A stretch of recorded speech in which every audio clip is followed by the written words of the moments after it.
Linguistics क्या है? Linguistics is the scientific study of languages. Linguistics कहाँ से बिलोंग करती है? Linguistics is the branch of social sciences. Linguistics branch है सोशल साइंसेस की। और लिंग्विस्टिक्स में हम पढ़ते हैं लैंग्वेजेस को, वो भी साइंटिफिक वे में। And this very linguistics is further divided into two major branches. These are macrolinguistics and microlinguistics. In macrolinguistics, we study linguistics in relation to other fields such as psychology, mathematics, history, theory, sociology, and many other fields as well. The branches for macrolinguistics are such as psycholinguistics, sociolinguistics, mathematical linguistics, anthropological linguistics, historical linguistics, and so on. But microlinguistics is the study of language at its inner level. और माइक्रोलिंग्विस्टिक्स में जो levels आती हैं वो हैं phonology, phonetics, morphology, syntax, semantics and pragmatics. But why not discourse analysis?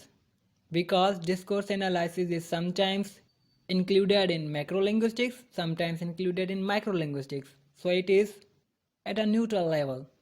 ये जो term है फोनोलॉजी, फोनेटिक्स, मॉर्फोलॉजी, इन पे मैंने ऑलरेडी लेक्चर्स बनाए हुए हैं. इनकी अलग से आपको प्लेलिस्ट मिलेगी and I suggest you to visit the playlist. I think it may be useful for you. But for today's video we will introduce semantics. Semantics के इंट्रोडक्शन तक जाने से पहले मैं आपको एक शॉर्ट और ब्रीफ स्टोरी सुनाऊंगा जो कि सिमेंटिक्स को समझने के लिए काफ़ी हेल्पफुल रहेगी. एक टीचर था जिसने ब्लैक बोर्ड पे लिखा वाइट लिटिल बॉय और फिर स्टूडेंट्स को बोला कि इसकी मीनिंग बताओ. तो उन स्टूडेंट्स में से एक लड़की थी जिसका नाम था नतालिया और एक लड़का था जिसका नाम था असलम. असलम ने जवाब दिया कि जो ये फ्रेज़ लिटिल बॉय है इसकी मीनिंग है अमेरिकन मेड बॉम्ब. और फिर नतालिया ने बोला कि नहीं सर, इसकी तो मीनिंग है एन इन्फेंट और अ किड, कोई बच्चा हो जो छोटा हो उसको हम लिटिल बॉय कहते हैं. बट फिर असलम ने बोला कि नहीं सर, मैंने कल ही एक किताब में पढ़ा कि लिटिल बॉय एक अमेरिकन मेड बॉम्ब था जिसको 1945 में जापान के हिरोशिमा और नागासाकी सिटीज़ पे ब्लास्ट करवाया गया था. थे तो दोनों राइट. अपने आर्ग्यूमेंट्स के हिसाब से दोनों के आंसर्स ठीक थे. बट मसला इधर था सिमेंटिक्स का, क्योंकि असलम ने लिटिल बॉय की मीनिंग को बॉम्ब से कनेक्ट किया था और नतालिया ने जो कि लिटिल बॉय की एक्चुअल मीनिंग है यानी कि लिटरल मीनिंग है उससे कॉन्सेप्चुअली समझा हुआ था. So who was right? Actually both was right. क्योंकि जो असलम है, असलम उस फ्रेज़ की कोनोटेटिव मीनिंग बता रहा है, उस फ्रेज़ से जो कोनोटेशंस अटैच्ड हैं. और नतालिया जो है, नतालिया उस फ्रेज़ की डिनोटेटिव मीनिंग बता रही है यानी कि उसकी एक्चुअल मीनिंग, लिटरल मीनिंग या उसकी जो फर्स्ट मीनिंग है वो मीनिंग नतालिया बता रही है. असलम उसकी सेकंड मीनिंग बता रहा है. तो आई होप आपको समझ आ गया होगा कि सिमेंटिक्स कितना मैटर करता है when it comes to meaning. तो असलम ने कोनोटेटिव मीनिंग का आंसर दिया और नतालिया ने डिनोटेटिव मीनिंग का आंसर दिया. अब ये कोनोटेटिव मीनिंग क्या है, डिनोटेटिव मीनिंग क्या है, ये हम अब पढ़ेंगे. So in this video lecture I will tell you what is semantics, what is denotative meaning, connotative meaning, cultural meanings and individual meanings. ये जो सारे टर्म्स आपकी स्क्रीन पे शो हो रहे हैं इस वीडियो में इनको हम वन बाय वन डिस्कस करेंगे. So I request you please skip ना करें, वीडियो को एंड तक देखें and I am damn sure that you will understand each and everything, even each and every word I utter. So starting with semantics, with the introduction of semantics. You may know that the term semantics is derived from Greek word semantikos, which means to signify or to mean. Semantics is also called semiotics, semology or semisology. In linguistics, semantics is the subfield that studies meaning. Semantics can address meaning at the levels of words, phrases, sentences, or larger units of discourse. I want to let you know that ये जो term semantics है, Greek word semantikos से drive किया गया है, जिसकी literal meaning है to signify और टू मीन, मतलब निकालना या फिर मीनिंग कन्वे करना। ये जो सिमेंटिक्स है इसको हम सेमियोटिक्स भी कहते हैं, सेमोलॉजी भी कहते हैं और सेमिसोलॉजी भी कहते हैं। सिमेंटिक्स लिंग्विस्टिक की ऐसी ब्रांच है जो कि वर्ड्स, फ्रेजेस या फिर सेंटेंसेस की डिकम्पोजिशन करके मीनिंग ड्राइव करती है, और इसी सिमेंटिक्स की हेल्प से दो लोग या दो ग्रुप एक दूसरे को सही से समझ भी पाएंगे और सही से जवाब भी दे पाएंगे, अगर सिमेंटिक्स ठीक तरीके से इस्तेमाल की जा रही है। अगर मतलब मीनिंग ठीक तरीके से इस्तेमाल की जा रही है तो दो ग्रुप हों या फिर दो लोग हों, वो सही तरीके से एक दूसरे को अंडरस्टैंड करेंगे या एक दूसरे की मीनिंग सही तरीके से कन्वे करेंगे और सही से रिस्पॉन्सेज भी करेंगे। अगर सिमेंटिक्स ऑड है या फिर इनकरेक्ट है या कहीं आप सिमेंटिक्स में मिस्टेक कर रहे हैं तो पॉसिबिलिटी है कि आपको अगला बंदा भी ना समझे। So this was the short and brief introduction of semantics. Now coming towards the types of meanings. Okay, मैं आपको बताना चाहता हूँ कि वैसे तो सिमेंटिक्स के 7 टाइप्स हैं, मतलब सिमेंटिक्स जो मीनिंग है, मीनिंग के 7 टाइप्स हैं, बट मैंने इधर 4 क्यों लिखे हुए हैं क्योंकि इन चारों में से जो लास्ट वाले 2 हैं, कल्चरल मीनिंग और इंडिविजुअल मीनिंग, इनको कोई डिस्कस ही नहीं करता, हर कोई इनको इग्नोर करता है, but they are very interesting. जब मैंने इनको पढ़ा तो बहुत ही मेरा इंटरेस्ट डेवलप हुआ एंड आई थॉट कि मैं अपने वीडियो में इनको इंक्लूड करूँगा, so I am doing that. बाकी जो 7 टाइप्स हैं उन पे भी मैं आपको एक ब्रीफ वीडियो बना के इधर अपलोड कर दूँगा। सो टाइप्स ऑफ मीनिंग पे जो पहला टाइप है वो है denotative meaning. It is the actual meaning of a word. It is called dictionary meaning, literal meaning, or conceptual meaning.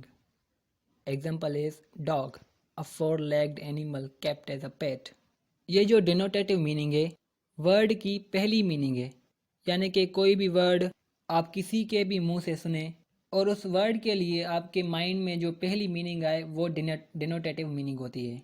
Let suppose एक डॉग है, मैंने बोला डॉग, उसी टाइम ही फ़ौरन आपके माइंड में जो मीनिंग आई होगी वो यही आई होगी, a four legged animal kept as a pet. तो वो जो मीनिंग थी वो एक डिनोटेटिव मीनिंग थी। या फिर जो प्रीवियसली मैंने एग्जांपल दिया लिटिल बॉय का, तो उसमें जो लड़की थी नतालिया जो बोल रही थी कि सर जो लिटिल बॉय फ्रेज़ है इसकी मीनिंग है कि एन इन्फेंट और अ किड, और वो एक्चुअली फर्स्ट मीनिंग थी उस वर्ड की या उस फ्रेज़ की। तो सिमिलरली इधर जो वर्ड डॉग है इसकी जो फर्स्ट मीनिंग है वो है a four legged animal kept as a पेट।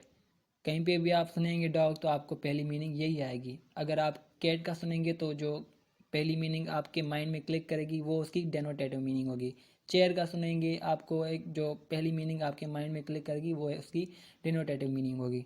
और इसी डेनोटेटिव मीनिंग को हम जो है डिक्शनरी मीनिंग भी कहते हैं, लिटरल मीनिंग भी कहते हैं, कॉन्सेप्चुअल मीनिंग भी कहते हैं, क्योंकि ये एक कॉन्सेप्ट ही होता है या फिर हमें पता होता है कि इसकी मीनिंग यही है, यानी कि फ़र्स्ट मीनिंग हमें इसकी पता होती है, तो इसलिए हम इसको कॉन्सेप्चुअल मीनिंग भी कहते हैं कि भाई वो आपके माइंड में कॉन्सेप्चुअली एक फीड हुई है।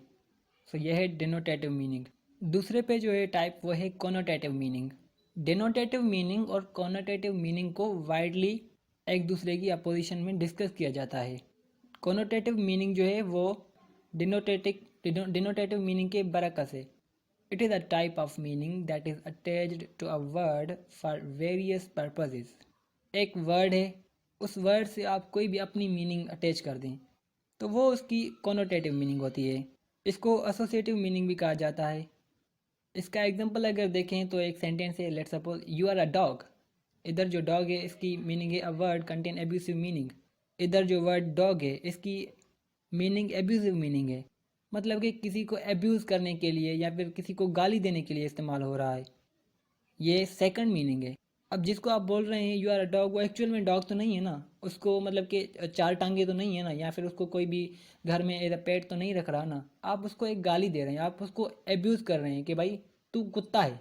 तो मतलब इस हिसाब से आप उसको एक गाली दे रहे हैं, आप उसको अपने पर्पज़ के लिए यूज़ कर रहे हैं और आपका पर्पज़ है गाली देना।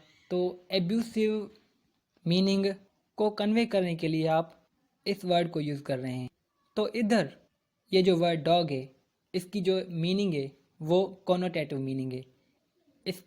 इस वर्ड के साथ हमने क्या किया है, कोनोटेट कर दी है मीनिंग, यानी कि तू कुत्ता है एक गाली है, और ये हमने इस वर्ड के साथ कॉनोटेट कर दिया या फिर एसोसिएट कर दिया है और इसको हम अपने पर्पज़ के लिए यूज़ कर रहे हैं।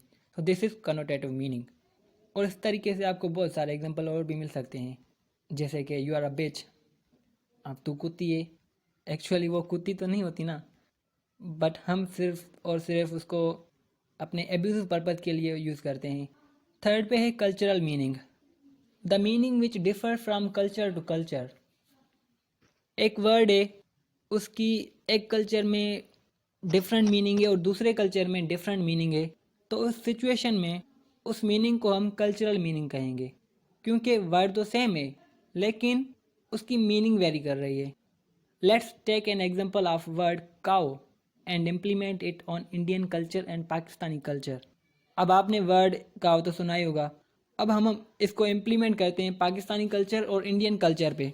What we Pakistani think about a cow, हम उसको ज़िबह करते हैं, इवन कि हम उसको खाते भी हैं, क्योंकि हमारा कल्चर अलो करता है। वाई? क्योंकि हमारे कल्चर में मेजॉरिटी जो है मुस्लिम्स की है और मुस्लिम्स का ये बिलीफ होता है कि भाई काओ हमारे इस्लाम में या रिलीजन में एक हलाल गोश्त है, तो इसलिए हम उसको खाते भी हैं। बट सिमिलरली अगर आप उसको देखें इंडियन कल्चर में, तो इंडियन कल्चर में मेजॉरिटी जो है हिंदूज़ की है और हिंदूज़ इसको अपनी माता समझते हैं, गाय माता। मतलब कि काऊ उनके लिए एक अच्छी खासी हैसियत रखती है। वो उसको ज़िबह नहीं करते, वो उसको खाते नहीं हैं, क्योंकि वो अपनी काऊ को मतलब कि अपनी माँ समझते हैं, गाय माता कहते हैं उसको। तो उनके कल्चर में देखो काऊ की मीनिंग क्या है, उसको इतनी रेस्पेक्ट दी जाती है, उसका मतलब कि स्टेटस प्रेस्टीजियस स्टेटस है। बट पाकिस्तान में देखा जाए तो काऊ को ज़िबह किया जाता है, खाया जाता है। ठीक है, तो इस हिसाब से देखें कल्चर और कल्चर के हिसाब से मीनिंग चेंज हो रही है, culture to culture meaning change हो रही है इस वर्ड की। अब एक और मिसाल मैं आपको दूँ, the word dog has different meaning in eastern and western culture. अब आपको पता तो होगा कि ईस्टर्न कल्चर कौन सा है, वेस्टर्न कल्चर कौन सा है। तो जो ईस्टर्न कल्चर है, यानी कि ईस्ट में जो भी कंट्रीज आ गई, तो उनमें कुत्ते का लोअर स्टेटस है, उसको जस्ट और जस्ट घर की हिफाजत करने के लिए रखा जाता है, जैसे पाकिस्तान में आमतौर पे होता है या फिर इंडिया में होता है, बांग्लादेश या ऐसे जो ममालिक हैं। और सिमिलरली इसी वर्ड को या फिर इसी डॉग को यूरोपियन कंट्रीज़ में एक हाई प्रेस्टिजियस होती है, प्रेस्टिजियस स्टेटस है इसका, क्योंकि वहाँ पे इसको पेट तौर रखा जाता है। वहाँ पे जितनी इज़्ज़त कुत्ते की होती है उतनी इज़्ज़त इधर हमारे पाकिस्तान में या फिर जो बांग्लादेश इंडिया है इधर एक बंदे की होती है। तो देखें वेस्टर्न कल्चर में कुत्ते का स्टेटस प्रेस्टिजियस है, dog has high prestigious status. But when it comes to eastern culture the dog has lower status, इसको गाली गाली समझा जाता है। सो इस हिसाब से from culture to culture meaning vary करती है। This way the meaning of a certain word differ from culture to culture. So ये था cultural meaning. Now not to be surprise because we are moving towards the last but not the least type of the meaning, individual meaning. So let me tell you that no two individuals can have exactly the same experiences with the meaning of words. हर किसी की बात करने का style अपना है। They have different kind of words. They have different choice related to words. The way they speak is different from the way their friends speak. The way I speak is different from the way my colleagues speak. The way my teacher speak is different from the way I speak. So individuality के बुनियाद पे from a person to person भी meaning change होती है। जिस तरीके से मैं बोलता हूँ हो सकता है मेरे कॉलिग्स ना बोलते हों, जो मेरा स्टाइल है वो उनका नहीं है। और इसी से रिलेटेड ही एक मैं आपको मिसाल दूँ कि एक था मुहावरा जो था इखलाक एंड फजीलत।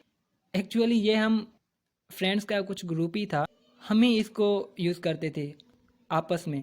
और इसकी जो मीनिंग थी वो काइंड ऑफ ऑड मीनिंग थी, मतलब कि आप एब्यूसिव मीनिंग कंसीडर कर सकते हैं।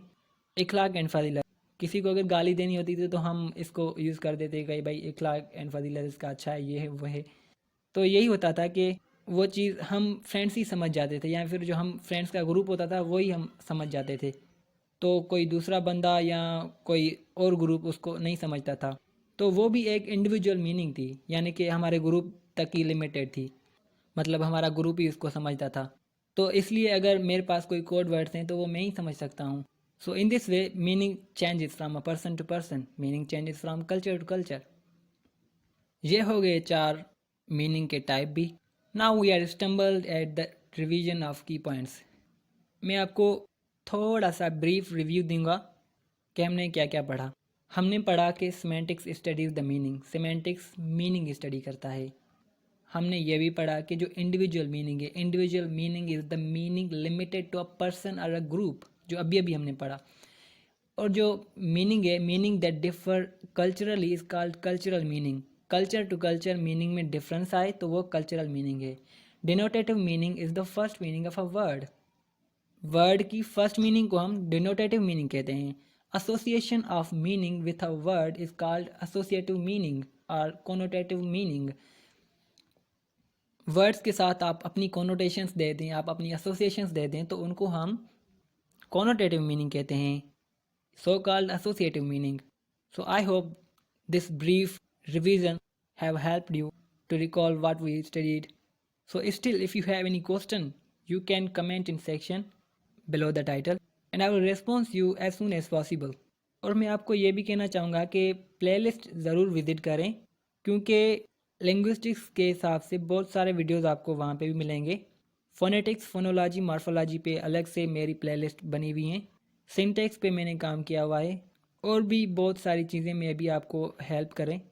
सो I will request you to read description once because there are some links that I have provided. Channel को सब्सक्राइब कर दें एंड लाइक भी कर दें. और अगर आपके पास कोई क्वेश्चन है या कोई रिकमेंडेशन देना चाहते हैं तो कमेंट सेक्शन आपके लिए खुला हुआ है. आप कमेंट कर सकते हैं, आप अपनी राय, अपना सवाल शेयर कर सकते हैं. So thank you, thanks for watching and जज़ाकल्लाह.